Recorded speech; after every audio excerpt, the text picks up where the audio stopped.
इंदिरानगरमध्ये तरुणीची निर्घृण हत्या, प्रेमप्रकरणातून खुनाचा प्राथमिक संशय। नाशिक शहरातील इंदिरानगर परिसरातून एक धक्कादायक घटना समोर आली आहे। एका तरुणीची निर्घृण हत्या झाल्याची घटना उघडकीस आली असून या प्रकरणामुळे परिसरात मोठी खळबळ उडाली आहे। काय आहे नेमकी घटना? प्राथमिक माहितीनुसार ही घटना शुक्रवारी उशिरा रात्री घडली असून प्रेमप्रकरणातून हा खून झाल्याचा प्राथमिक संशय व्यक्त केला जात आहे।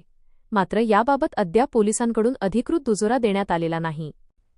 पोलिसांचा तपास सुरू। घटनेची माहिती मिळताच इंदिरानगर पोलीस ठाण्याचे अधिकारी आणि पथक तातडीने घटनास्थळी दाखल झाले।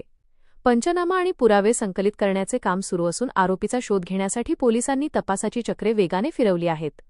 मृत तरुणीची ओळख आणि हत्येमागील नेमके कारण याबाबत अधिक तपशील तपासानंतरच स्पष्ट होणार आहे। पोलिसांकडून सर्व शक्य त्या अंगांनी तपास सुरू असल्याची माहिती समोर येत आहे। परिसरात भीतीचे वातावरण। या घटनेमुळे इंदिरानगर परिसरात भीतीचे वातावरण निर्माण झाले असून नागरिकांमध्येही चिंतेचे वातावरण आहे। या प्रकरणातील अधिकृत माहिती समोर येताच आम्ही आपल्यापर्यंत सर्व अपडेट्स पोहोचवू।